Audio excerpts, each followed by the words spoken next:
You're listening to Dead Air Podcast, part of splatterpictures.net.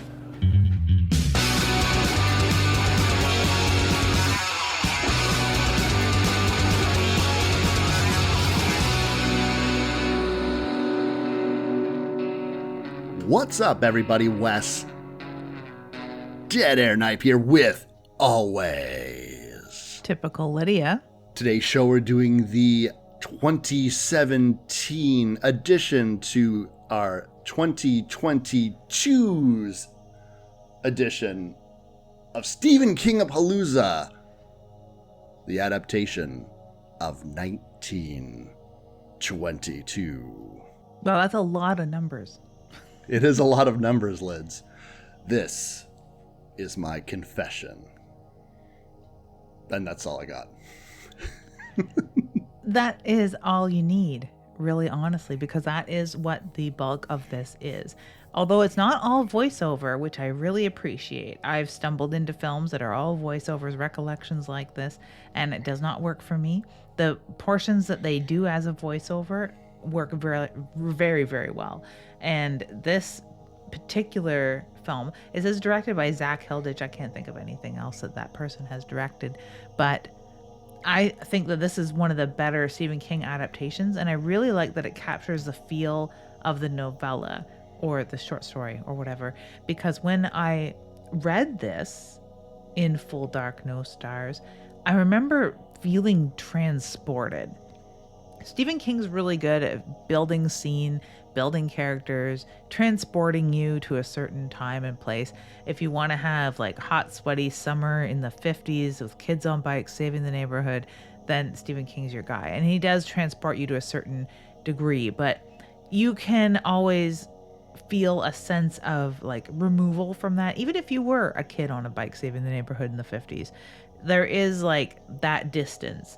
But 1922, there's something about it that lulls you, sucks you into Hemingford home, Nebraska, and puts you in the soil with the dirt under your nails and the corn silk tickling your cheeks in the hot, horrible summer. And you can feel the moneylessness creeping in.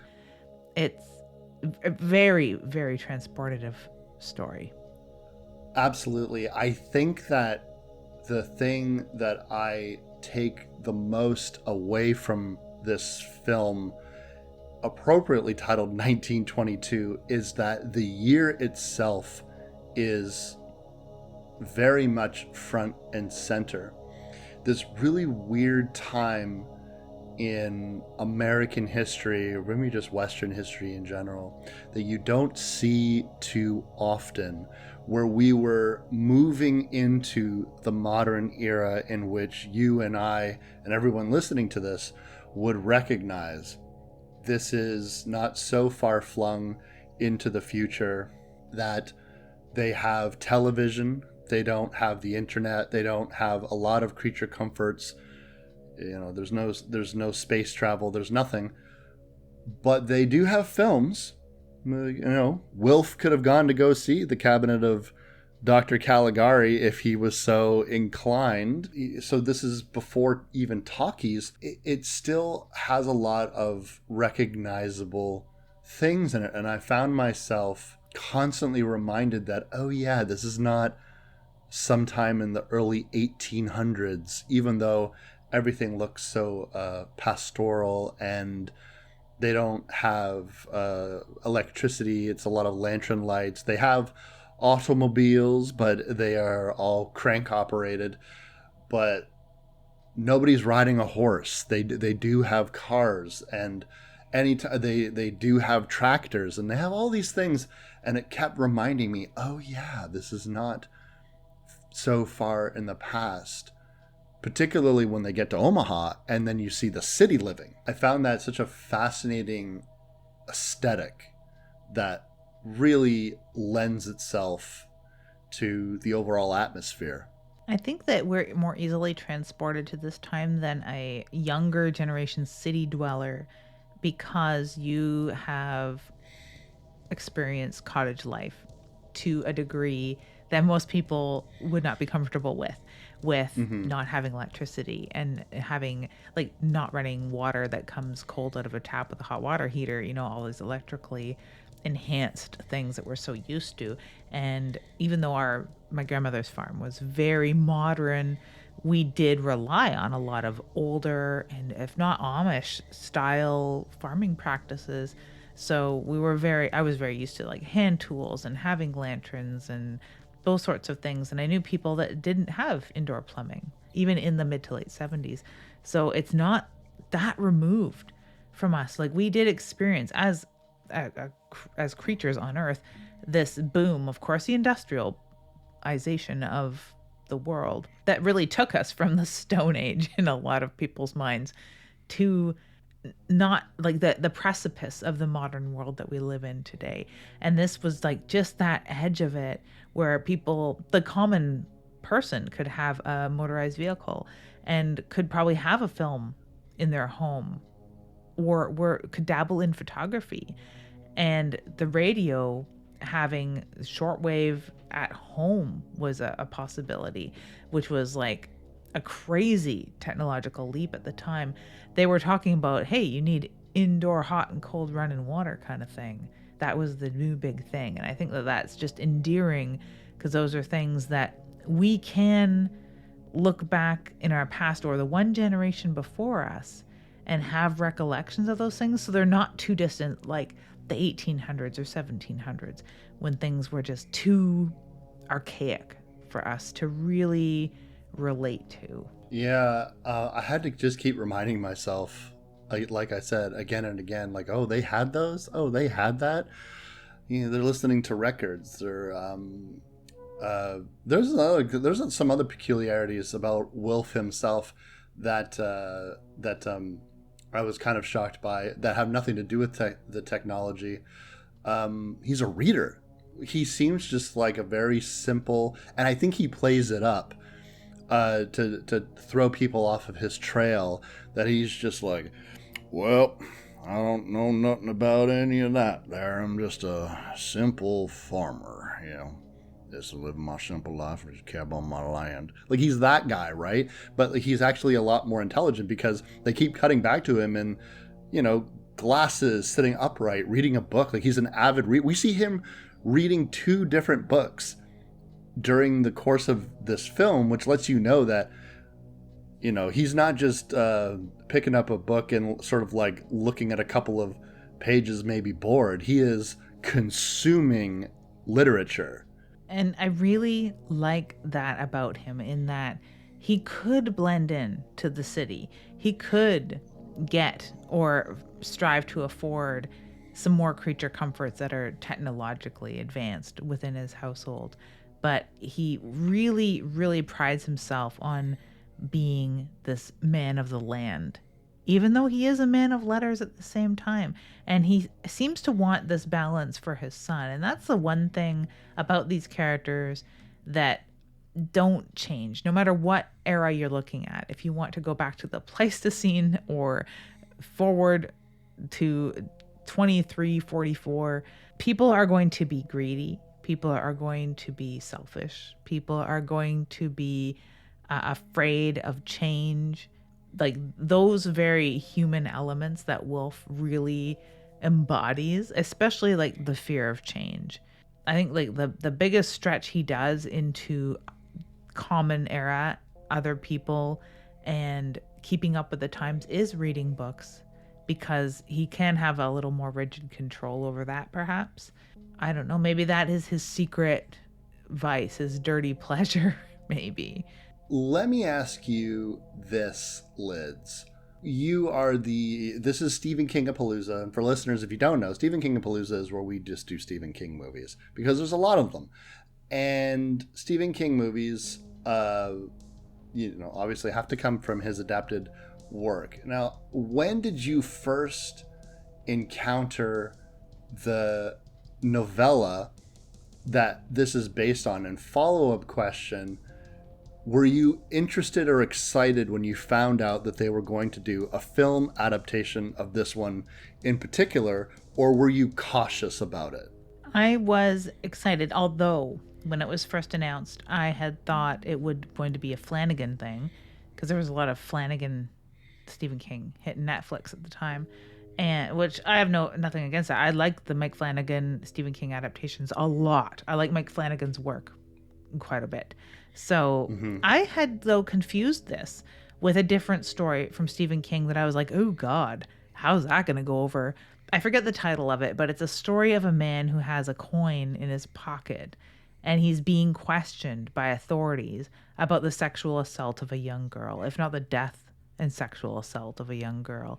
And it's his questioning, his interrogation, and it is like a little bit much. And the ending of the story is a lot darker than you would even imagine Stephen King going for. That's the story I thought it was. So then when I got myself straightened out and realized what it was, I was like, oh yeah, that's that one story in Full Dark No Stars that I like, because I didn't like the rest of Full Dark No Stars at all. So I was pretty happy once I realized that it may not be the story that I thought was the most controversial, and also a story that I did really enjoy. I see. I came to this, unsurprisingly, completely ignorant. I watched this back in 2017 with a friend of mine, and it was their idea to put it on. They were in the mood for a scary movie, and they had heard that there was this new Stephen King adaptation on Netflix, and so in a hangout session, we just turned it on and watched it. I didn't really know what to expect, although I will say that generally speaking, this is not the type of film that I would gravitate towards. The visuals don't grab me, at least on the one sheet. I'd be like, oh, what is this? And I would read the synopsis, and I would say to myself, okay, that's kind of interesting, but I don't know if I'm in for the mood for something sleepy, because this is quite sleepy, and that's not a negative thing, but sometimes when I am watching a film, I'm not always in the mood for something that is going to really require my full attention. And I don't mean that in a sense of I want to look at my phone while I'm watching the movie. What I mean to say is I have ADHD, and so it's hard for me to focus on things sometimes. And if a movie has a quicker pace or some more action beats, or as sad as this sounds, loud noises, I am more inclined to like keep constantly my attention, as opposed to my mind's going to start to wander and I'm going to disassociate and not pay attention, and then I'm going to be lost, and then I'm just going to be frustrated, and then I'll turn the movie off.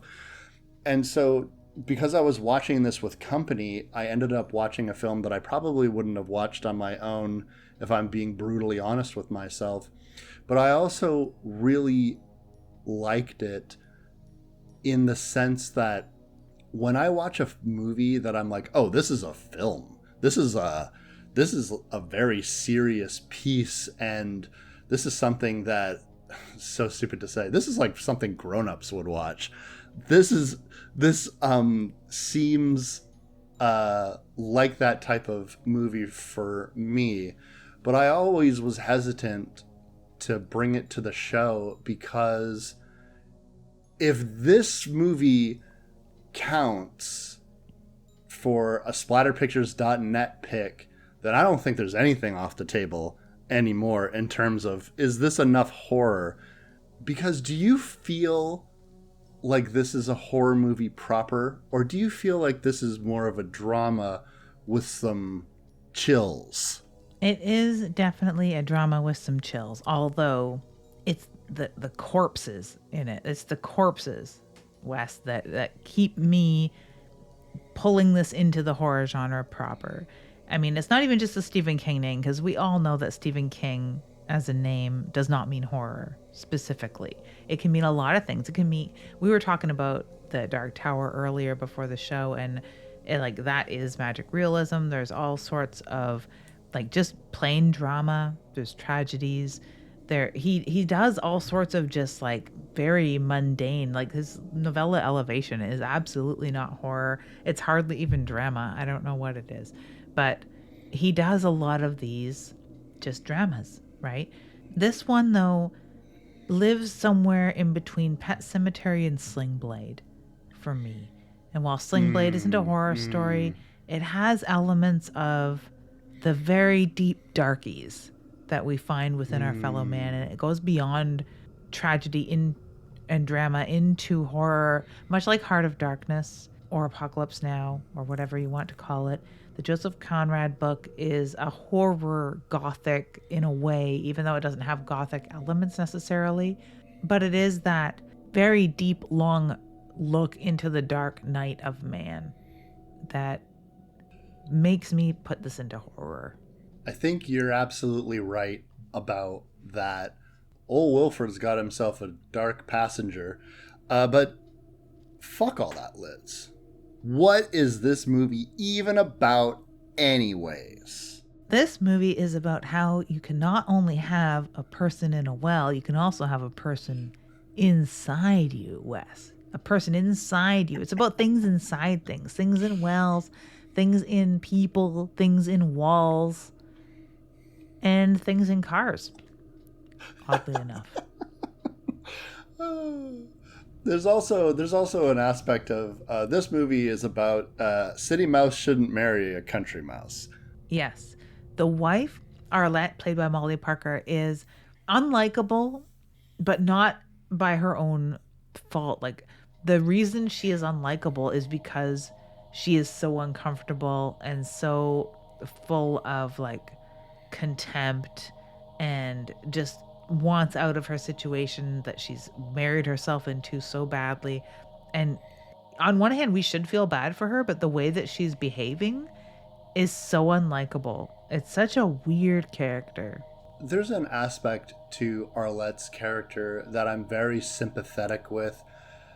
She alludes that first and foremost, she got knocked up at a young age by a person that she did not intend to marry, probably was more interested in a bit of a tryst and nothing more, and got saddled with him. And now when her father died, she inherited all of this land, 100 acres of valuable farmland that she could sell. That would be her ticket out of there.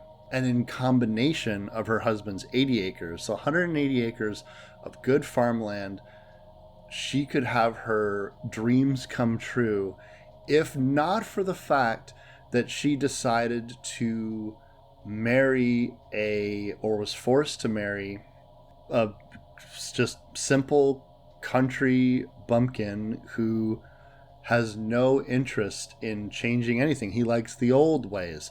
In 1922, he probably wishes it was 1822. He just wants a simple pre-industrial existence and working on the farm. And he says it right at the top. A man's worth is his land and what he has to pass on to future generations, and that's it. That is the measure of a man. There is a simplistic beauty in that you have two people who aren't philosophically wrong, just literally wrong with each other or for each other, and it causes this tension because this is almost like this is an argument that's not going away. And sometimes I wonder how married people reconcile this type of thing where someone's like, I want to move here, I want my life to be like this, and we've already gotten married, and maybe we should have discussed this beforehand, or maybe I thought I could convince this person of something and they're not going to be convinced. So the choice is move, and the choice is always going to be one person is happy and the other person makes the sacrifice and just kind of shuts up about it. And then maybe that grows into resentment, quiet resentment, or not so quiet resentment. I don't know. But that's what happens here. I think the darkest aspect of this story for me is not that Wilf gets the urge to kill his wife. It's the corruption of his son to help him that, in my opinion, is the most fucked up aspect of it. Yeah, I can sort of sympathize with Wilf to a certain extent in that what is so wrong with wanting things the way that they've been? He's in a good position, probably remarkably better than he was before he married Arlette, because I don't know if he had land of his own or a house. He didn't seem to bring anything to the table as far as this marriage went, aside from semen. But he has a son and land, a house, wife or not, doesn't really matter, because she doesn't really contribute much to the household anyway, because he can cook just fine, it seems. But that's really all that she does. So he wants to pass the land on to his son, who's going to pass it on to his son. His son seems to be happy out there. His son is a great little farmer. His son has got a shine on the girl next door who abuts their land. They have adjacent land. They're two farmers that help one another during haying and harvest. So, like, it's the perfect thing. So I can understand why Wilf is like, why do you want to screw with such a good thing? We have a good thing here. We can just subsist. We could prosper. Our son will have something to give our son. Mm-hmm. Like, he's got this idea. And I think that that's where not only the collusion between him and his son, and him drawing his son into this darker impulse and having his son as an accomplice to murder, it's really born of, I want to pass this on to you. So you can sort of relate to that to a certain degree. If you can really get behind the measure of a man is his land and what he can leave to his son. I think that Wilf found himself in a good position because his son is just, in love with the neighbor girl, Shannon, in a way only a teenager could be in love with another person. It's all encompassing, and it's passionate, and it's overwhelming, and all of those words. And the way that you can get a son to essentially betray his mother is to threaten to take his love interest away. But to a teenager, that would be devastating, particularly since, she likes him, he likes his father is trying to put the fear of change into him. You're going to go to the city and you're going to forget about all this and you're going to change your ways, and your mother's not going to she criticizes you and she's not really on your side, and she doesn't care about Shannon. She just wants a whole different life for you. Both of them, Arlette and Wilf, have fairly shaky reasonings for wanting to be the person that's taking care of Hank, or Henry, I suppose he's known as this time. Mm-hmm. But Wilf's seems to come from more of a position of this is all he knows and this is his life, and her position just seems to be well, a boy 14 needs his mother. I'm all right, I guess, I suppose. It's a weird way of saying I love my son and I want to take him with me. But this slow descent is what leads to the murder of Arlette. And this murder is so messy, and I was watching this with Cassandra and they had said this is actually a pretty violent movie. It's pretty gory in some parts, and I was like, yeah, I guess it is. I didn't really think about it, but I also don't see how Wilf needed his son's help to do this, because what ends up happening is he relents. Wilf basically tells his wife that, okay, fine, you know what, you're right, maybe we can make a go of it in the city, and Henry was the one that convinced me that this is okay. This is all to put her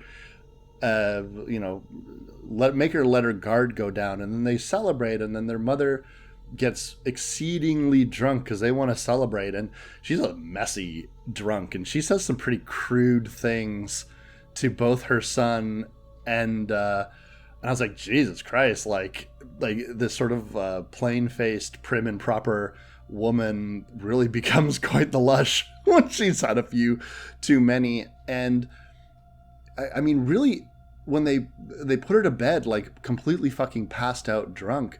And why do you need your son to hold her down? Like, you're just going to stab her. Just stab her in the face. Like, you don't need to do, or right in the heart. You don't need to really have him be an accomplice. She's so drunk that they could have probably slashed her wrists and made it look like something completely different.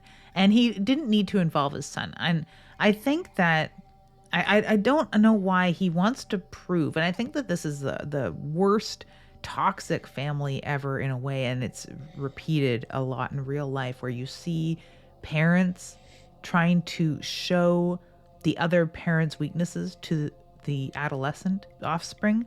And it sickens me. It always sickens me. It sickens me when other people belittle one another and they're supposed to be in some sort of loving relationship. Arlette's an easy target, though. And I suspect that, and I think that the writing here and the movie, the acting really speaks volumes as to why you forgive Wilf a lot of stuff.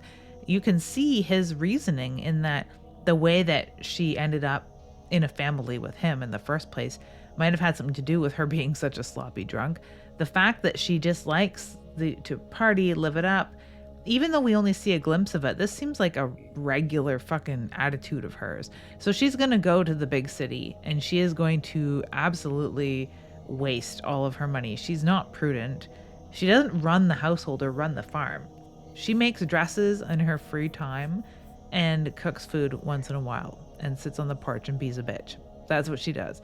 So I don't think she's gonna really do very well if she ever did make it to the city with her hundreds of dollars or whatever the farm would have sold for, a couple thousand or whatever at the time, which is millions. She would have been a millionaire, right? But she would have definitely blown it all in a foolish way because she has no concept of running a household or a life. So I can really side with him, but I hate that he's throwing it in her face. And I hate that she's throwing Wilf's country ways in Henry's face. It's disgusting behavior. But it would have been so much easier, and then we wouldn't have a film and we wouldn't be here talking about it, if he would have just pushed her in the well. Just push her in the well. She's drunk. Just push her in the fucking well. Push a cow in on top of her. Whatever. Like, start filling it in. Like, no one's going to ask. You don't have to cover this shit up. You are in the country. And this is something that plays really well for Wilf. And he mentions it. Like, things happen in the country and people don't really ask too many questions.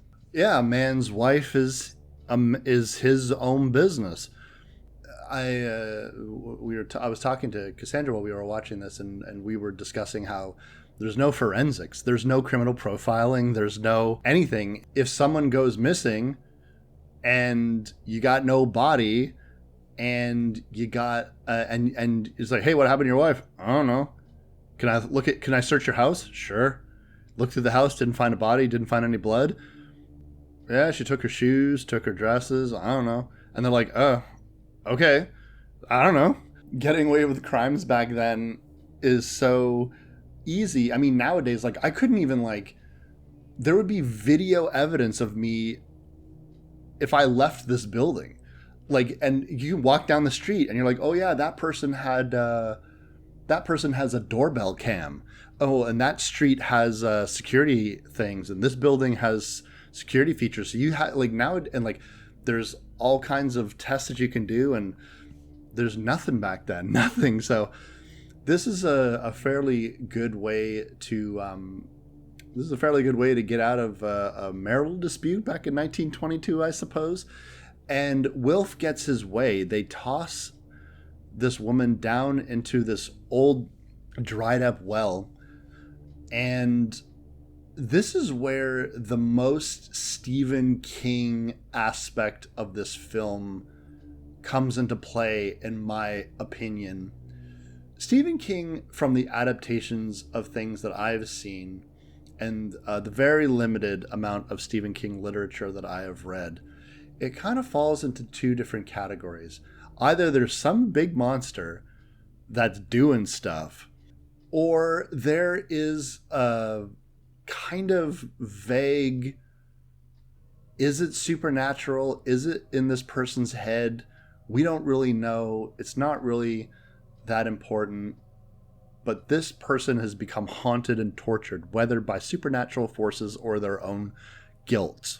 I think that you could make, in my opinion, a very strong argument that nothing supernatural happens in this film. In my opinion, there's no evidence of anything supernatural happening. It sounds like someone had a very bad year based off of a lot of bad coincidences and circumstances that start with the brutal murder of his wife.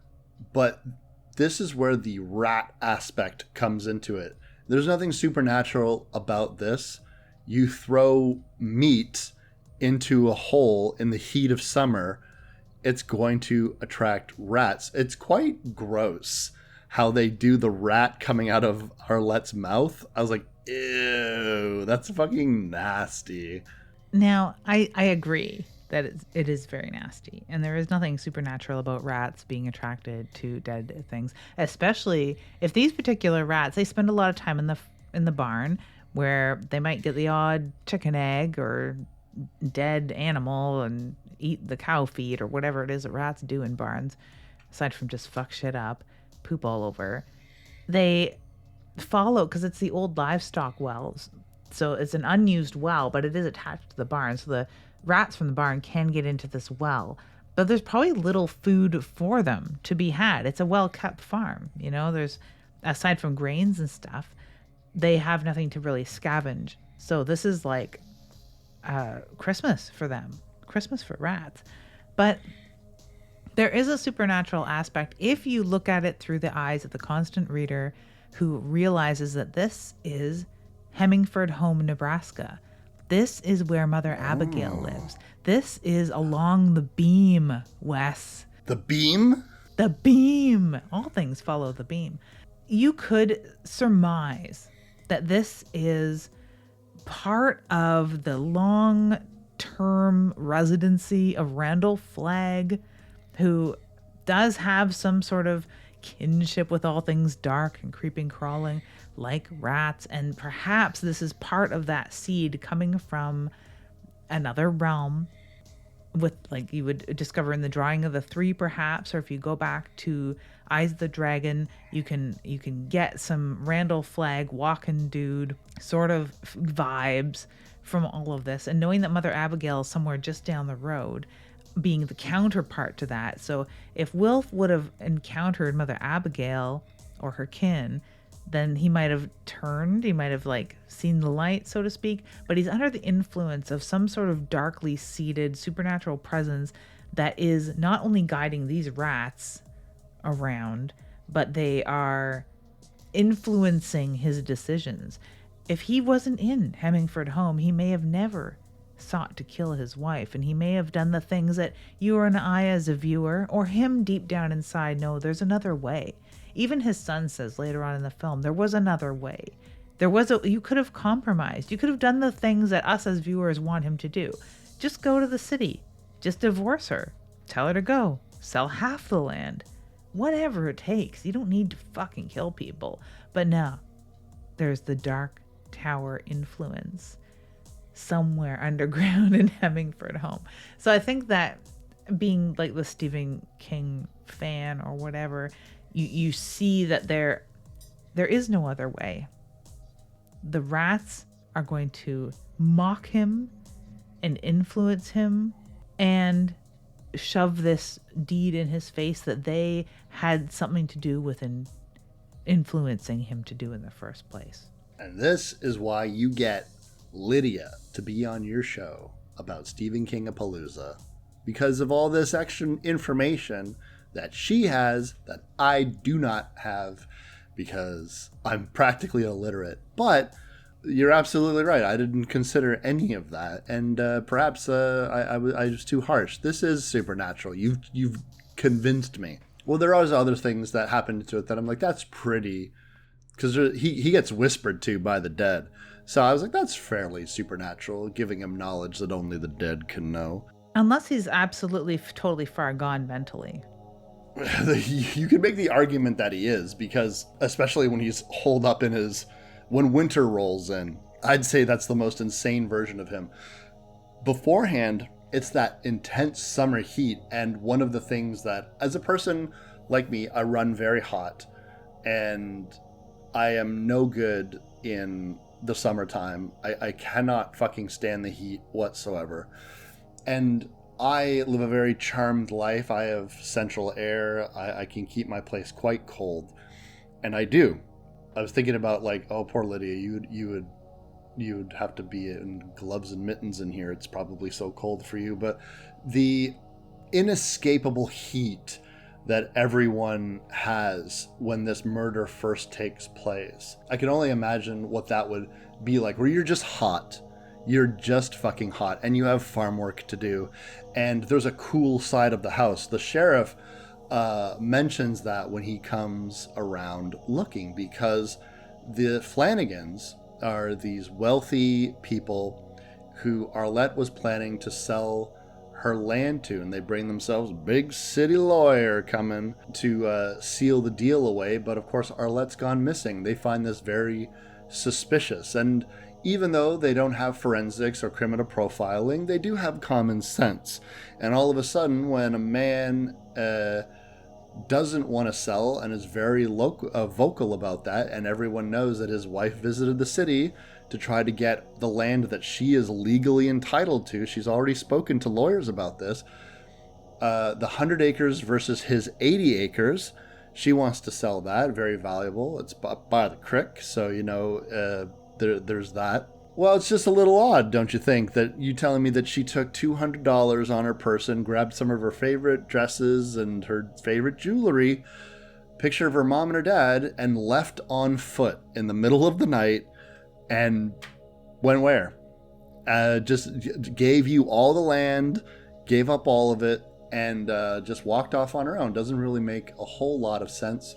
And they know that, but their hands are kind of tied when both Henry and Wilf say, well, she just left and I don't know what's going on, and we got farm work to do, and you checked the house and she's not at the house.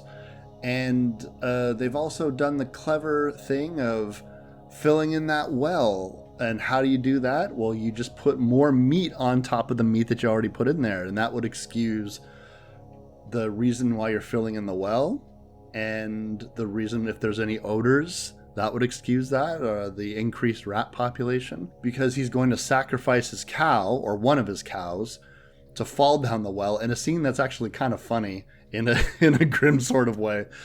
And that's how you do it. And it seems that old Wilf has gotten away scot-free, as they say. One thing I like about this, and it's that the unspoken fable behind all of this, is like, not only like careful what you wish for, but like that the fact that your one action is going to lead to a butterfly effect, a ripple in a pond that may have reverberations that you cannot comprehend a year down the road.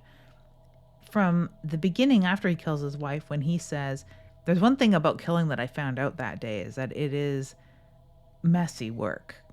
Because they clean that house spotlessly, knowing that somebody's going to come looking for her. Not only because she's embroiled herself with these lawyers and Flanagan wants that land and da-da-da-da. Even if somebody just walked in, like their neighbor from down the road, they don't want it to look like a goddamn bloodbath. And they had kind of botched this, what we think could have been a relatively simple killing. And there's fucking blood everywhere. So not only did they have to spend almost 24 hours cleaning the goddamn place. I don't know how they replaced that mattress. Like, it was soaked with blood, and they scrub every floor, the trail of blood where they dragged her body out of the house, having to sacrifice their cow, and then days worth of filling in this stupid well. Like, just work upon work upon work. It was never ending. Not only do they have to cook for themselves, but they had a week's probably full of work.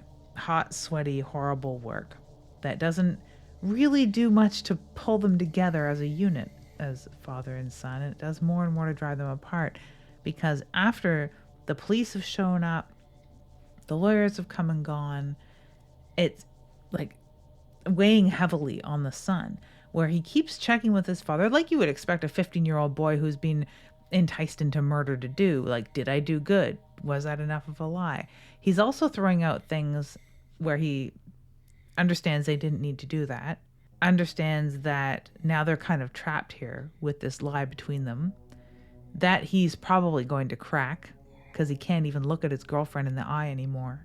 You get a lot of the sense of the repercussions of being a murderer through Hank, more so than Wilf. Hank, as he decides to be known as at this point, he comes to his father in the middle of the night. We see part of this conversation initially, and then towards the end of the film, we see the rest of the conversation, which I think is very poignant. It's very, and I want to say, this film rests on the very sturdy shoulders of Thomas Jane, who has done Stephen King adaptations before, including ones that we've done previously. Like, he was the lead in The Mist, and we did that. And he's also in Dreamcatcher, a film that a lot of people didn't really seem to like at the time. I thought Dreamcatcher was cool, but maybe a rewatch, I won't think that way. I don't know. But also the rest of the cast just does a wonderful job, and it's a relatively small cast as well. It's just such a quiet picture, and I think about those nights in that farmhouse and how dark the house is and how quiet it must be, and there are no distractions, no buzzing of lights, no anything, and you're just alone with your thoughts, and what that must be like if your thoughts are, I killed my mother, or I helped my father kill my mother. We tossed her slashed up body down an old well. At the time when they're doing it, Henry says, this is no place for mama. Like this is not a proper grave. We're not burying her properly. We're like throwing her in a fucking hole to be gnawed on by fucking rats. Even Wilf has this moment when he sees the rats all over his wife, and her body is sort of looking up at him. He throws the suitcase at her, like, get away from her. There's this hint of, regret seems to be the wrong thing, but there's still that respect of the body, the fact that he was in love with this person at one time, and he became overcome with murder. This was despite the fact that his mother could be crude, and and he thought that she was trying to take him away from the love of his life. She was still his mother. So again, it's in that tricky position of not agreeing with someone, but them technically not doing anything wrong. And Henry becomes so haunted by his actions. And I'd wonder what that, now when I'm sad, when I'm upset, when things are gnawing at me, and if I feel guilty about something that I've done, I've never killed anybody. I'm here to confess live on radio. But I have ways to distract myself. I can read, I can watch movies, I can play video games. There's lots of noise and commotion. I live in the city. But imagine if you had none of that and no concept of any of that, and you were just like, I guess I'm just going to sit and listen to the crickets and imagine me killing my own mother again and again and again. It would be easy to see how that could drive somebody insane. And I'm very curious, do you think Hank, young Hank, is maybe seeing some of this stuff too, and he just never says it? To a certain degree, perhaps, because when Wilf starts having some very vivid hallucinations, and he's like running around in his long johns with a gun at night, and his son comes out to be like, what is it? I thought I heard sounds.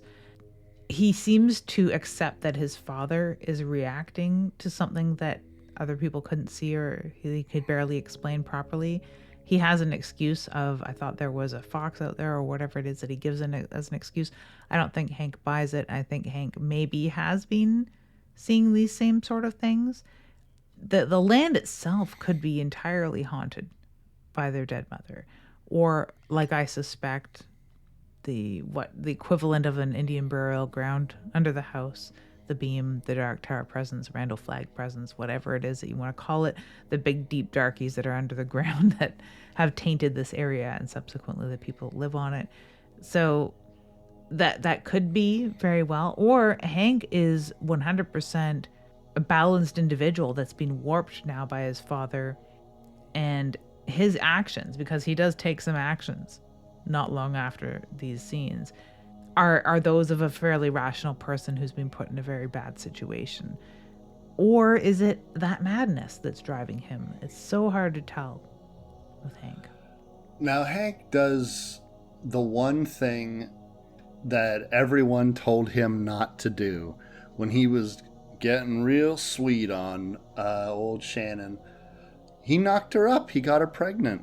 And now they're in this uncomfortable position. Wilf and his neighbor friend, they're like, Wilf needs to like find some money because they're going to do the old, I got a good daughter. She's a wholesome daughter. She is not going to be a teenaged mother, and she is going to go to a home for girls for 4 months, and then she is going to come back in 4 months, and that is it. She is, and they say 4 months because she's 5 months along. So it's one of those old, like, she's, visiting her aunt in Vermont, and then she comes back and she's had the baby, and the baby's been put up for adoption, and we all just pretend like none of this fucking happened. Now, this is tantamount to separating Hank and his girlfriend, who is now carrying his child, and Hank wants to take this. And I think that this is like I like this conversation between Wilf and his son, because Wilf is very like, you are not going to fucking run off with a 15-year-old girl. I mean, like, it's not like they're both too young. And he's like, you're not fucking going to do that to this girl. You're not going to ruin her fucking life because you couldn't keep it in your pants when everyone told you to keep it in your fucking pants, because this exact fucking thing would happen. No, and he puts his father in his place in a way, because there's one thing that his father has actually taught him. The one lesson out of all the lessons that his father might have tried to teach him, the one thing he understood was, when there's something you want, you take it. And that is the most horrible lesson to have taught a kid, especially when it doesn't matter about other people's feelings, other people's lives. You're going to go after what you want. He also has hormones, a potential baby of his own, all these things that would be driving Hank to do what he does, to chase after his girlfriend. Everything else be damned. It's really that driving lesson of, if you want something, you take it. When Hank leaves, he and his father go to the bank because Wilf needs to come up with $75, Lydia. 75 Christian fun bucks, because he's got to contribute to Shannon going to essentially a fucking orphanarium for a home for girls, and it's going to cost $300. Liz, would you like to know what $300 in 1922 would cost you and me right now? Yes, I would. It would cost you in excess of $5,200. That's the entire cost of putting Shannon up into this. Wilf's neighbor says, you're not a rich man. I get that. I don't expect you to pay $150 because you bear half the responsibility. But he is asking Wilf for $75. Would you like to know how much $75 is in 1922 dollars? Yes, I definitely would. Wilf is on the hook for a little over $1,300. So that is the money. And now again, remember, ladies and gentlemen, $1,300 is not nothing, but in a pinch, I could come up with that. Liz could come up with that in a pinch, because we have credit and we have like ways and savings and all that kind of stuff, but not in 1922, Liz. No credit cards. There was, Wilf is a man who sold his crop, and once that crop is sold, that's gonna have to be kind of it for the year. That's the money that you have to float you, and he does not have $75 to do that. So he goes to the bank for a loan of $35 because he managed to find money that his wife had squirreled away through the house. I don't know why she decided to hide money in a can of flour, but she did. Moms do that. I don't know. My grandmother did it. My mother did it. I don't understand. I still wouldn't be surprised if we found a tobacco tin in my grandma's belongings or my mom's stuff that has $50 in it. I'll never understand. But moms do it. I don't know why. She the level of which Arlette had hidden money could probably be a window into how much she didn't trust her husband with the finances, because even so far as hiding in a can of flour, that's very strange. Why would you do that? But then he finds more money hidden away inside the lining of a hat. So in the closet and on the top shelf, in a hat box, in the hat, within the lining of the hat, here's another $20 or something like that. Good Lord, why are you hiding it this well? I think that having a little window into women, especially women who had lived in the country, there's letters within my family from my great grandmother that talk about having people send silk stockings from Toronto to Shillington because they don't have, not only do they not have stores up in Shillington in the 20s that sell silk stockings or white tea for that matter. They can't find decent tea up there. So they have people send it from Toronto, which must have cost a pretty penny back then. But the other women there like her stockings. So they covet the things they see. If you get a lesson from the other horror movies here from Seven. But they want to have the presence, the look of somebody beyond their means. So not only would she have her money hidden away because maybe she's worried that Wolf will spend it foolishly or spend it on the farm, because that's where I think that all of his money is spent. He doesn't seem to be a huge drinker. He drinks, but he's not spending his money on drinking, it seems. Yeah. So I don't know where she would be worried he was going to spend this money. He's going to buy more farm equipment or a new truck. Oh, bummer. I think that she has it in her hat so that if she's in town and somebody mentions something that is beyond her means, she would have money so she could appear citified. I really think that's a lot of the draw when it comes to Arlette. And I did want to throw on a note about some of the women in this film, by today's standards, don't have a lot of say in what they do. And squirreling money away is one way to exert some sort of control over your life. Whether it be that you're worried someone's going to take it from you or you're going to need it because you'll be all alone, all those other really surface level reasons. A lot of them are deeper psychological reasons, whether it be that I want to be able to show myself up when someone might think I'm uncultured or below their social status if I don't have money.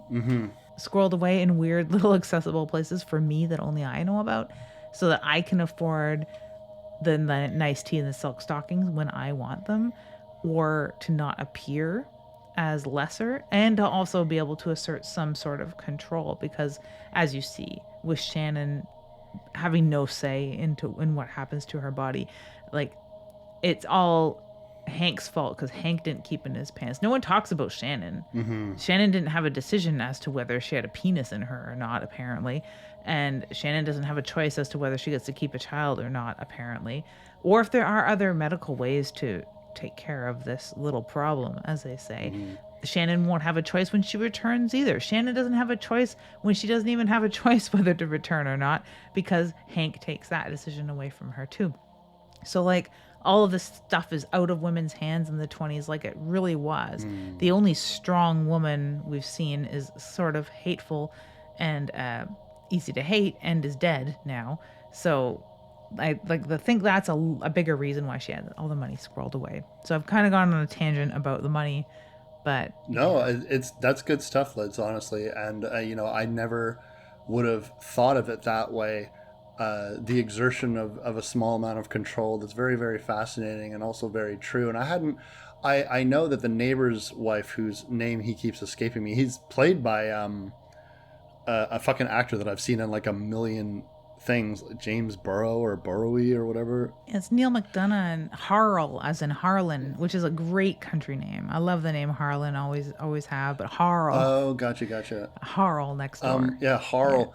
Yeah. His wife was the most what I would define as like dish raggy, where she's like, whatever you think is best, dear. Although, you know, she takes matters into her own hands eventually. When I first saw this film, this sequence that happens next is possibly the weirdest aspect of the film to me, in which it seems like a massive tangent, where all of a sudden we are dealing with the sweetheart bandits.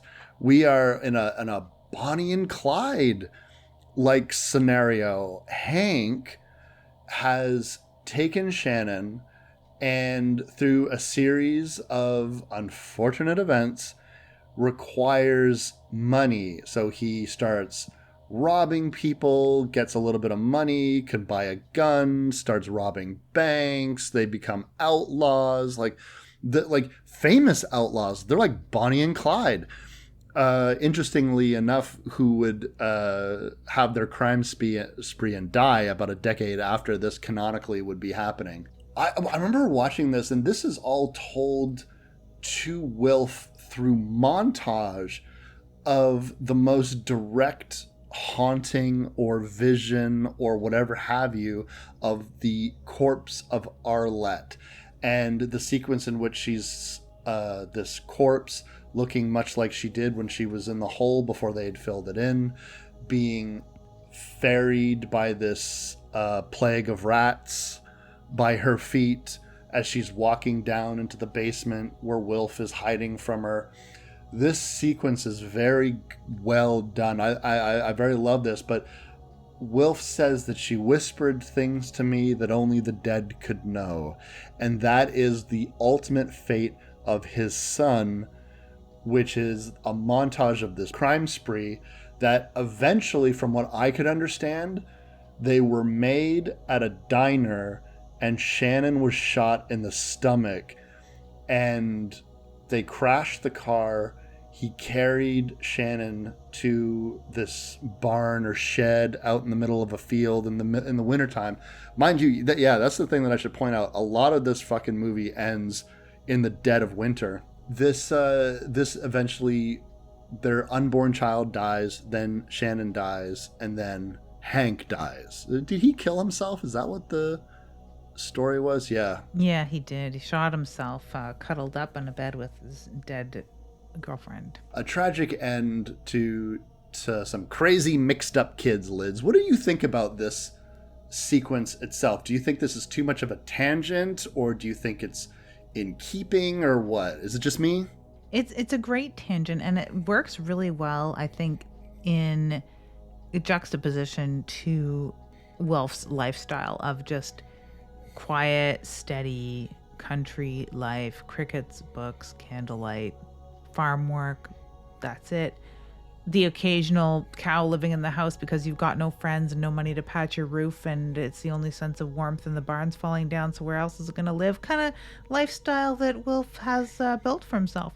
He's not going to get news anywhere else but his dead wife, because he has no radio. He's not going to town because his vehicle isn't running, and he has no friends because Harl has told him politely to get off of his property and never come back, because Harl's wife left him because of this whole, not only has his daughter gotten knocked up, she's gotten dragged half across the world and now killed basically by Hank. So, and this has been happening for a while. He cut his hand off. He lost his hand because a rat bit it, and then it got infected, and then he tried to go get medical help. His car wouldn't start in the snow, and it kept trying to turn over. I love that sequence. Eventually, I believe it's the sheriff finds him and brings him to a hospital, and the infection in his hand is so far gone, all they can do is amputate. So, like, it's got this feeling of like Hank is so utterly all alone. So utterly all alone. He has no one else that would have given him this information. And it's during this time when he is living in his ramshackle, falling down house with no money, no friends, too much booze maybe, and these fever dreams of his dead wife and the rats constantly at him, that he gets this information about what his son is doing, which works as a juxtaposition of like things are still going on in the world. Things are going on in the world to such a rapid pace that now your son, little Hank, little Henry, has now become a sweetheart bandit and is roving across the state, shooting people and stealing things, and has his pregnant wife and is a media sensation. If he would have had like newspapers and stuff at the ready, he would have known this stuff, but he doesn't. There's no television to tell him, and it comes to him in the most Stephen King way possible, where in Pet Sematary you get that sort of like dead telephone kind of thing with a corpse coming to you, or a corpse coming to you in your dreams, or sometimes the television will spark to life and tell you these things, or a phone that's not connected to the wall will call you from beyond the dead. You've got all of these like necromantic sort of ways in a lot of Stephen King and a lot of horror in general, but Stephen King's really great for it, where the dead will speak and tell you what you need to know, what you don't know, the secret things, right? So I really do like that. And I don't feel it's too much of a tangent, because it really reinforces the, not only are things going on in the world around Wilf and always have been, things are going on in the world around Wilf to such an extent that his son is now a dangerous celebrity. I think that you really hit the nail on the head with your explanation. And I'm coming around to it now too, now that you've put it into a perspective that I haven't thought of. It's that one of Wilf's fears is his son moving away to the city, forgetting the life that he came from and becoming a person that his father no longer recognizes. And because of him killing his wife, or it all came to pass exactly like he feared anyways. Killing his wife didn't stop anything from happening that he was afraid of. It just happened again in a different way. That to me is this dark poetic justice that I think that this film does really well. When Hank dies and Shannon dies, their bodies are brought back. Now, this is a huge media sensation. The body of the dastardly Henry brought back to his hometown for his father to pick up the coffin, or pick up the body.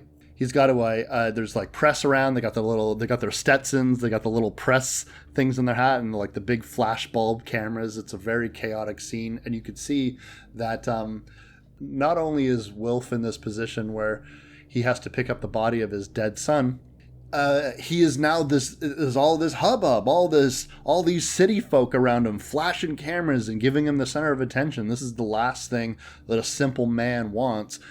And, you know, I do feel bad for this, like, sad guy who, it does seem like he got possessed by something in order to kill his wife, and it's all falling apart around him. All of the things that he wanted to happen the least are happening in this most explosive and demonstrable way.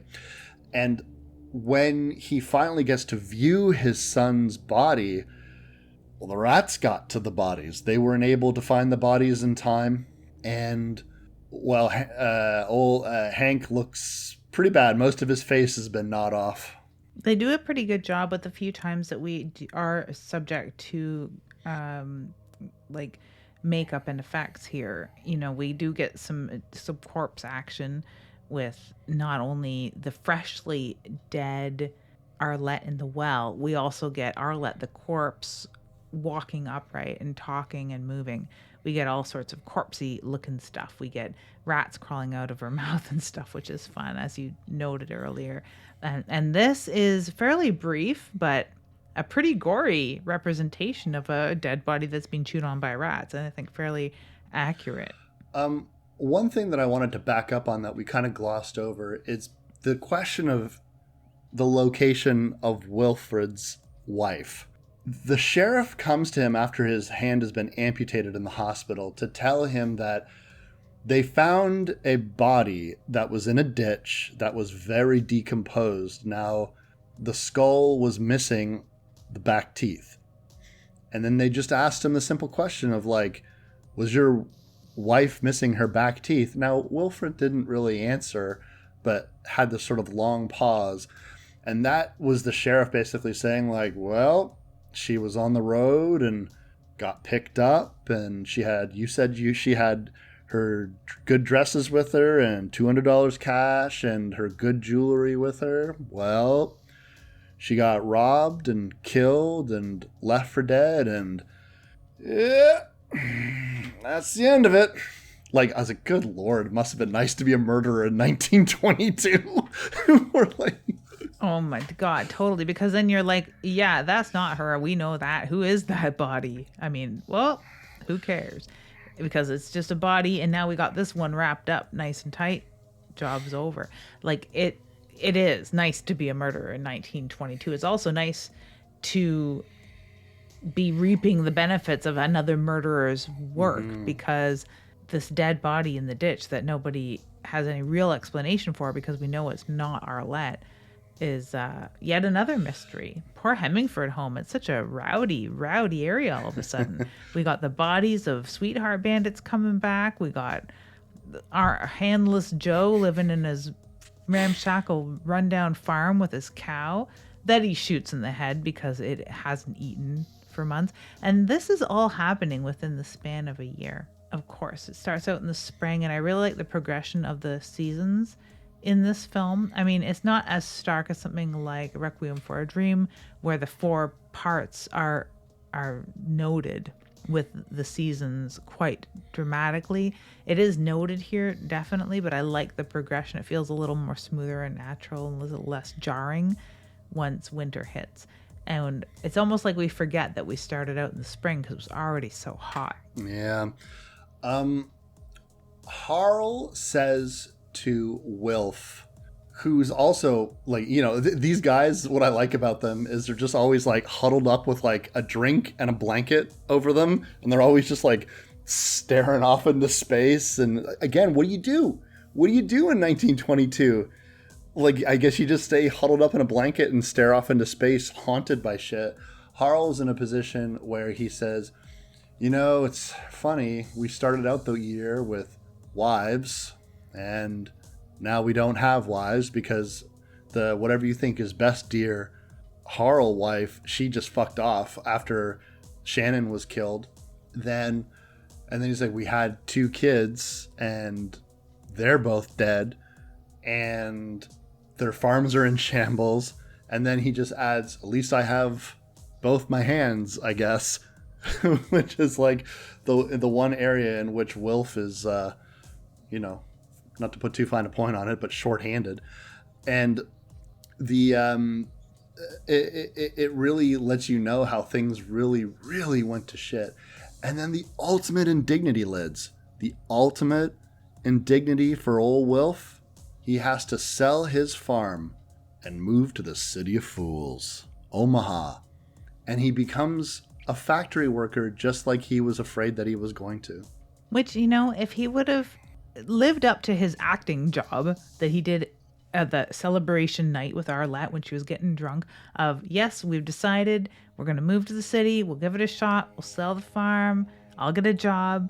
That is where he would be. He would be in this hated factory doing another man's work, and he would still have a son and a wife at least. Or maybe she would have fucked off by then. She probably would have, I suspect. But either way, he would be in such a much better position instead of working this 9 to 5 for another person at a dangerous job and having very little to show for it, except for the same deep darkies that haunted him at Hemmingford Home, Nebraska, late at night by candlelight with his books and his lowing cows.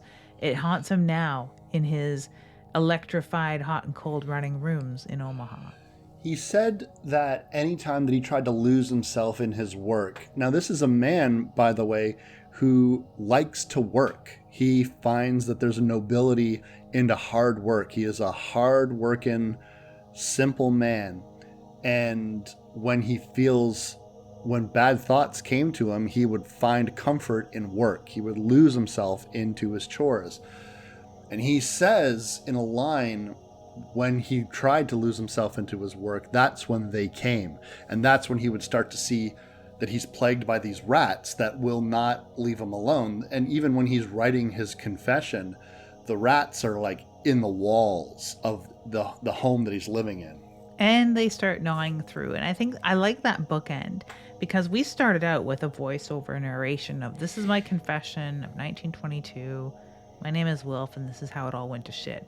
And we start out with him noticing that there's something in the walls in this rooming house, and they start like crawling around. And every time we do flash to this rooming house and a fairly clean cut, slightly older, probably like successful looking Wilf that has kind of gotten his shit together in the city. Like, he's not drunk, he's not stumbling around staring off into space. He looks like a fairly regular guy, but he is side-eyeing the scratchings in the walls, and they start like clawing through the wall throughout the movie. And by the end of it, they have chewed a hole in the wall and are going to come pouring out. So I really like that bookend and that tempo of the 3 acts of this film, sort of bookended by the rats being in the walls, the rats chewing through the walls, and the rats coming out of the walls in the rooming house. When this film ends, we have Wilf confronted by the spirits of his son Henry, Shannon, and his wife in the center. Both of the kids have their faces chewed off by rats. Arlette looks like she does pretty much throughout the entire film since she died.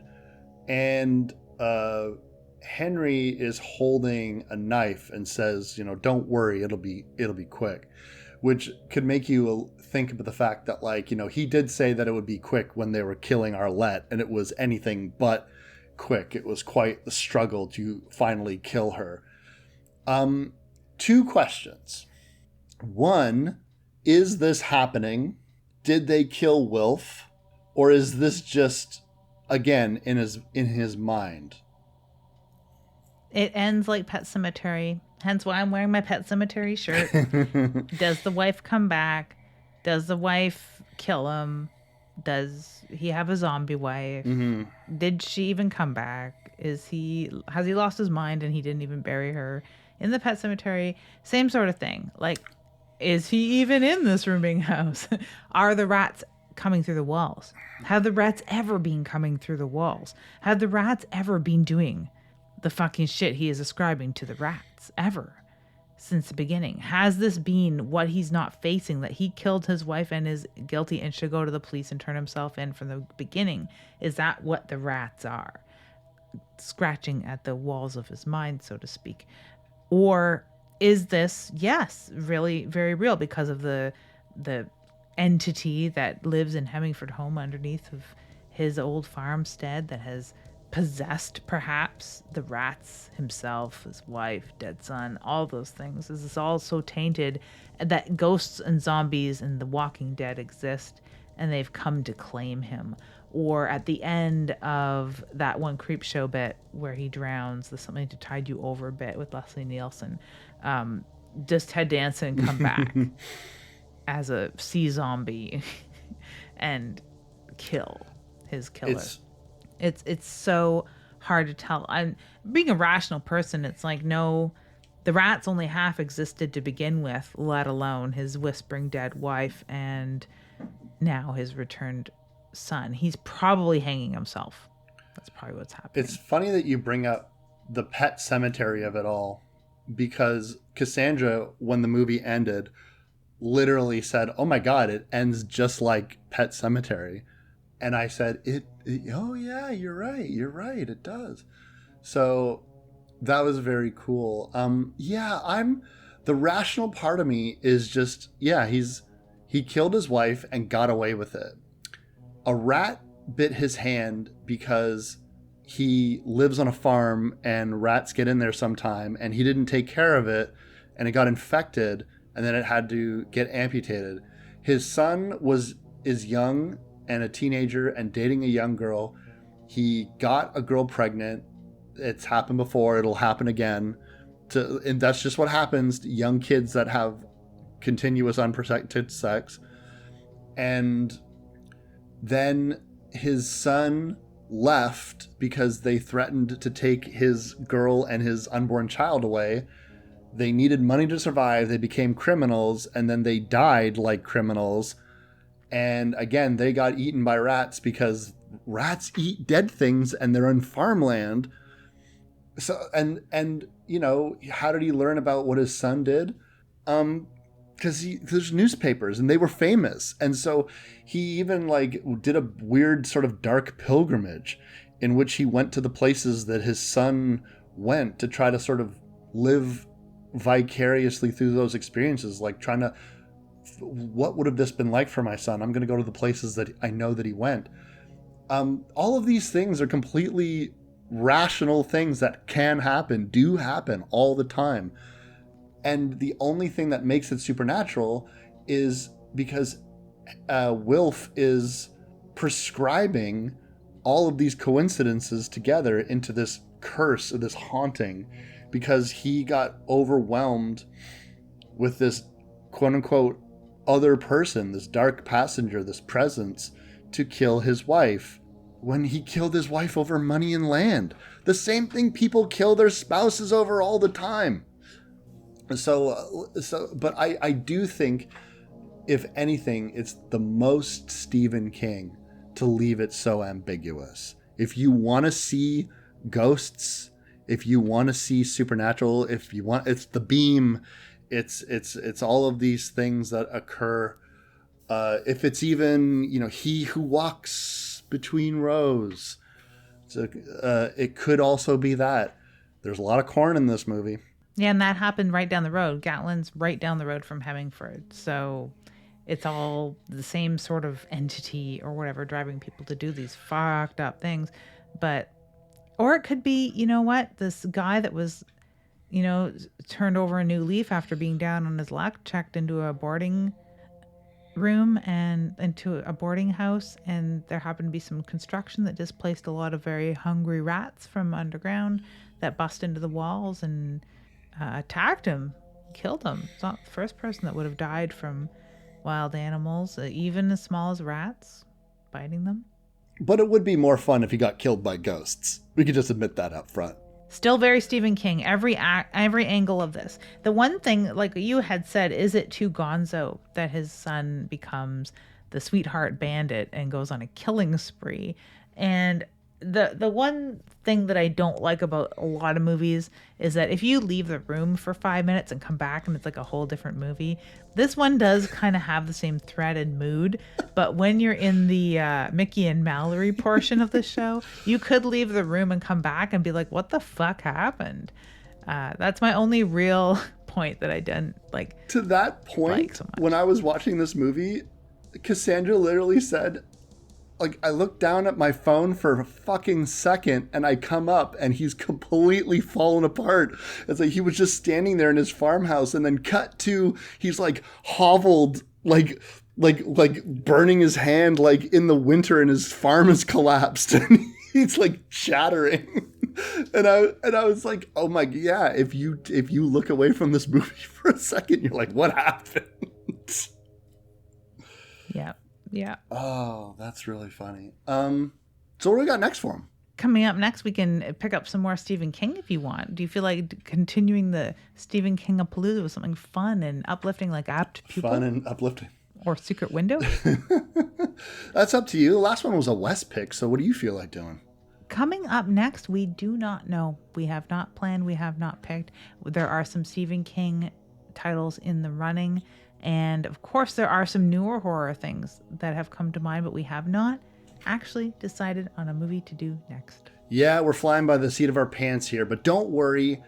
There's going to be something, and it's going to be something cool. Thank you for hanging out with us. You can find us, of course, as ever, on splatterpictures.net. Special hello, thank you to Thomas, who said a very special, kind thing about my probably passing my French classes, because that's part of why we've been on semi start and stop hiatus lately, because I've been in French classes that have been taking place after hours, and I am so exhausted. It's insane. Perhaps we should do a French horror film, just in keeping with this. But yeah, thanks, Thomas, for sending your best wishes and my luck tomorrow on my big old French exam. Yeah, that's true. Also, if don't forget that you were busying yourself with a series of YouTube panels that you did for the Spinsters of Horror.